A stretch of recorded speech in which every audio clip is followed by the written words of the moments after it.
Aloha and welcome to Thumbing Through Yesterday, the podcast where we pull our favorite books down off the shelf, blow the dust off of them, and remind ourselves why it is we love them so.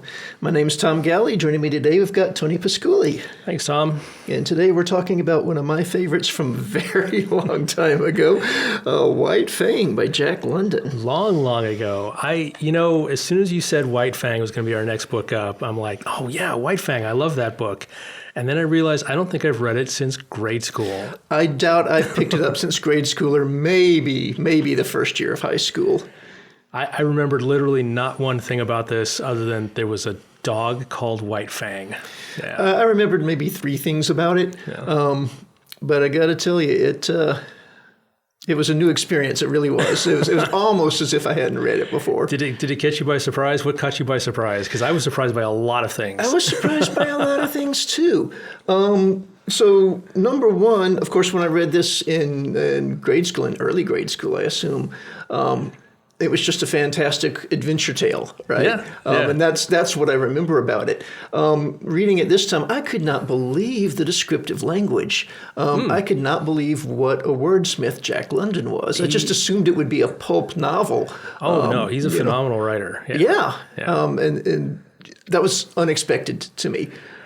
I enjoyed that. That was a pleasant surprise. My first reaction was, holy shit, someone let me read this in grade school? This book is so violent. It is that. Yeah.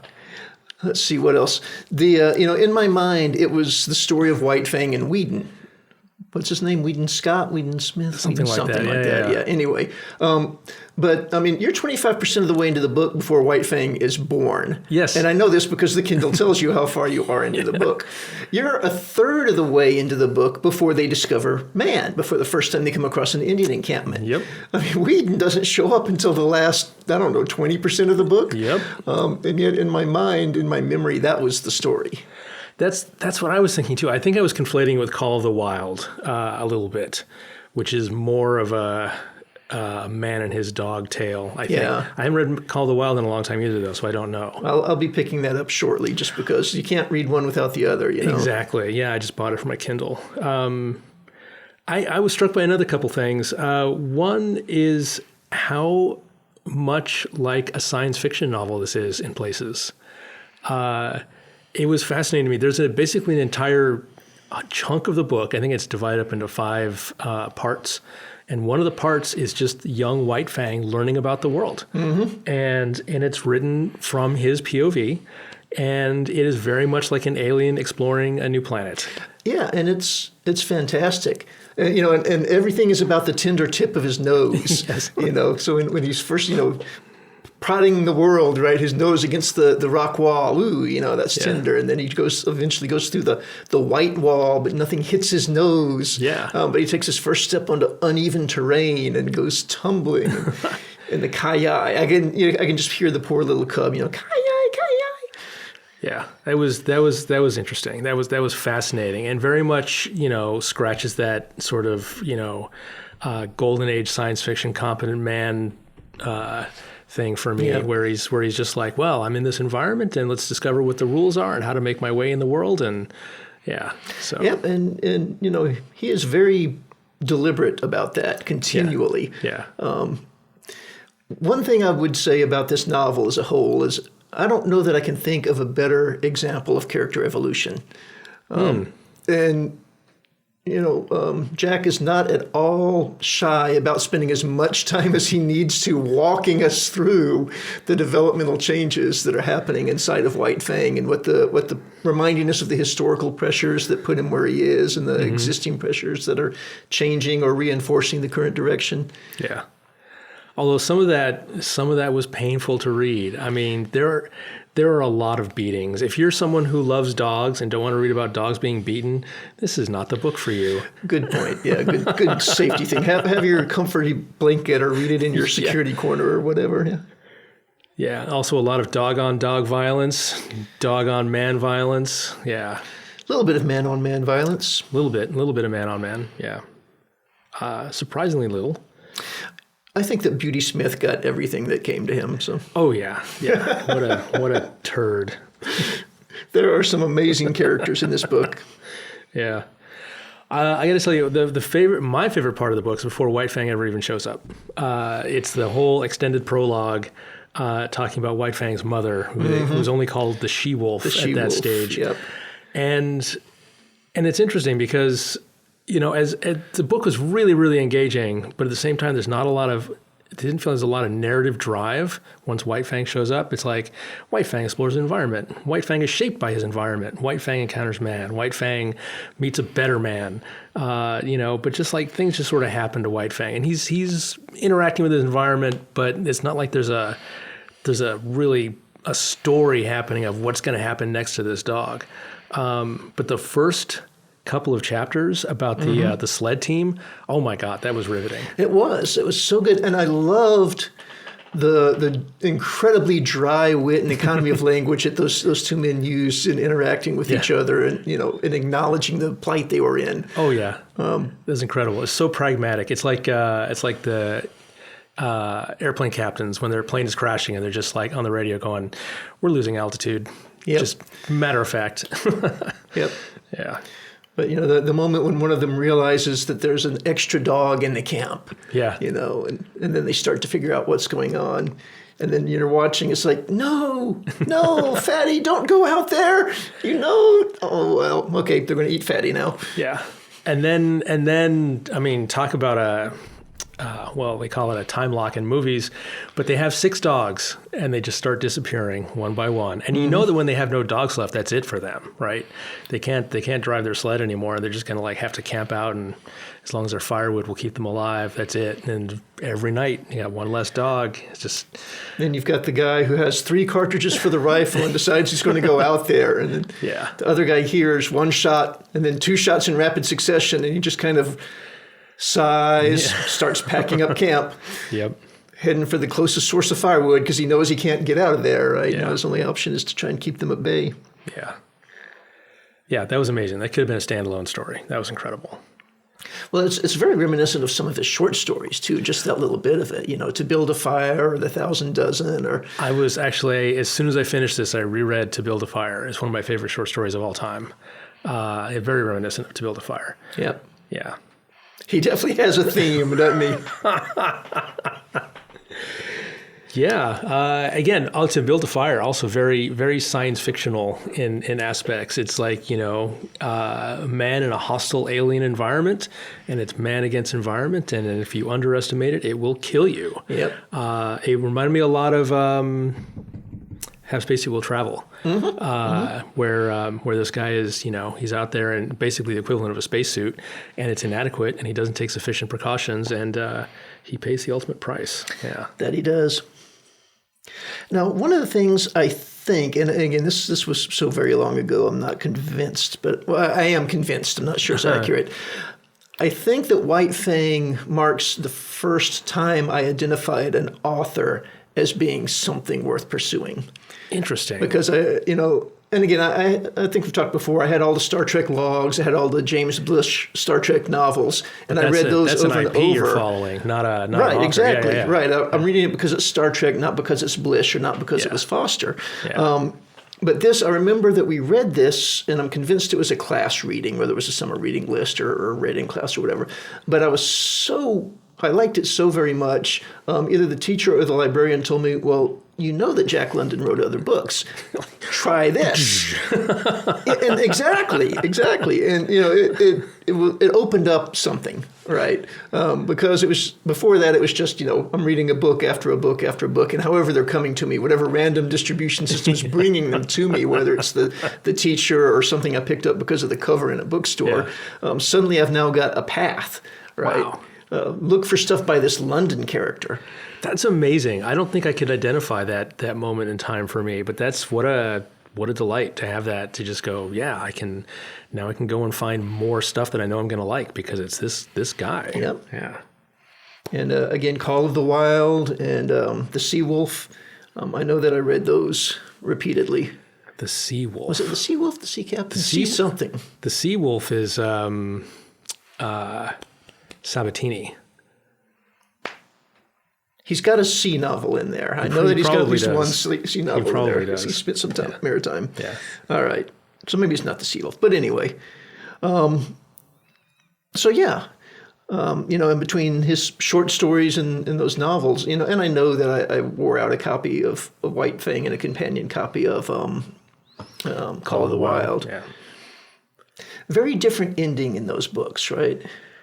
I don't remember the end of Call of the Wild, so don't spoil it for me because I'm going to read it next. Well, we'll just say that they're very different. But yeah, I was so happy reading this, and I'm so happy that I went back and revisited it because, the little bit that I thought I remembered of it, well, I mean, it was kind of accurate. There was, in fact, a dog wolf named White Fang, and there was a person with whom he identified at the end. Yeah. But, what I thought the book was about was like the last fifth of it. Yeah. Yeah. Well, that's the kind of the rewarding part. That's what you want in an adventure novel, is steadfast companions who face adversity together and not just, hardship and pain and beatings. And that's... Well, we got a lot of the hardship and pain and beatings. The middle of the book is pretty grim. It's tough going for a while. Yeah. Yep. So, well, I mean, this time he spent with Gray Beaver was kind of rough, but he learned the rules and he walked the line and everything was okay. I wouldn't say fine, but I mean, he was a survivor. He stayed out of trouble for the most part. When he got handed off to Beauty Smith. Yeah. That's the that book got ugly. Yep. Yeah. And then, his only outlet at that point is just savagery. And the only place he's allowed to point that savagery is, in the dog ring. Yeah. Could almost feel sorry for the other dogs, but... I guess. Yeah. The other dogs don't get much characterization. They're just, they're just opponents that get slaughtered. Yeah. It's pretty grim. Yep. And then Whedon comes along, little do-gooder, which they're a little bit vague about, because... How so? Well, I mean, somebody, one guy asked the bulldog owner, I guess, asked somebody else, who is that? And they say, that's Whedon Scott. I've been saying Whedon Smith. I think it's Whedon Scott. I think you're right. Yeah. Really should have checked. Really should have brought my Kindle with me. And says, he's this mucky muck. But they don't really explain because, after a certain point, not much later than that, he moves back down to California and he lives with California where he has a family and a wife and he's, shacked up in a house with a judge. I mean, he's clearly someone of some wealth and education and importance. They never really talk about what's he doing in the Yukon. And why is he a somebody in the Yukon other than he has money? Yeah, I assume it's either trading or gold. I mean, isn't Call of the Wild gold? Isn't that what draws everybody to... Call of the Wild is all about the gold, yeah. So, I mean, it could be that. He could have mining interests up there or trading interests. So I assume it's something like that. And he was... Whatever it is, it seems to have been, transient because when he moves to California, it's certainly... We're led to believe this is a permanent transition. Yeah. Right. Yeah. Yeah, it's surprising. It doesn't seem like based on what we know of his life when he gets back to California, it doesn't seem like the kind of thing that would draw someone like him up there, that you would have people for that. Exactly. He certainly wouldn't be up there hoping to strike it rich. Yeah. Except that he's the kind of guy who's hands-on and is not afraid to brave the wild. He's a man who wrestles against nature and wins.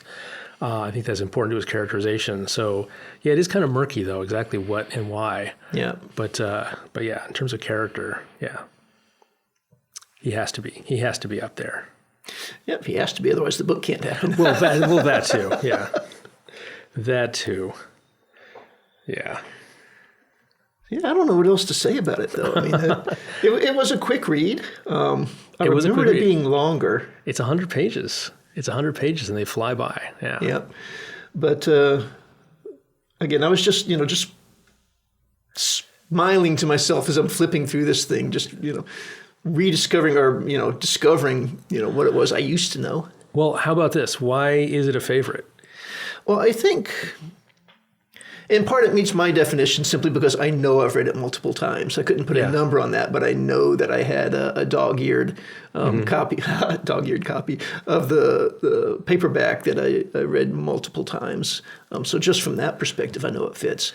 But looking back on it now, again, as I'm reading it, it is clicking in my mind. I think that is the moment where, my own evolution happened when I realized, hey, authors are a way to find books I like. That's nice. You know, if I can identify if Jack London did a good job for me once, maybe he'll do a good job for me on something else. So it's tied to that particular epiphany. I think so. And that came to me as I was reading it. It's certainly not why I chose it. Yeah. And then, okay, next question. So obviously it was a favorite at a certain stage of your life, and then you didn't read it for a long time, so you're surprised by a lot of things. How does it hold up? Is it still a favorite? Would you keep it on your favorite list? I not only would keep it on my favorite list, I will be reading Call of the Wild sometime in the immediate future. Nice. Just because I enjoy it. That's nice. That's Yeah. good. I had sort of a different experience with Clockwork Orange a couple months ago, whenever that was. It's like, I imagine I will go back to A Clockwork Orange, but it'll have to be long enough for a lot of the disappointment to fade. Yeah. Yeah.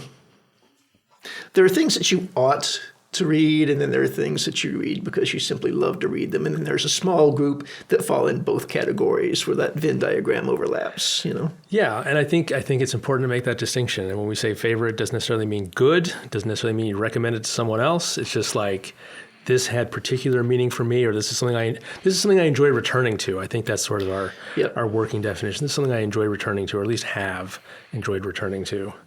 Yeah. So, case in point, Midnight at the Well of Souls, which is our previous book, which is just, I read that and I just know it's full of so much bad, and yet it entertains me and it delights me, and I forgive all its sins. Well, there you go. We've got those books. All of us do, I'm sure.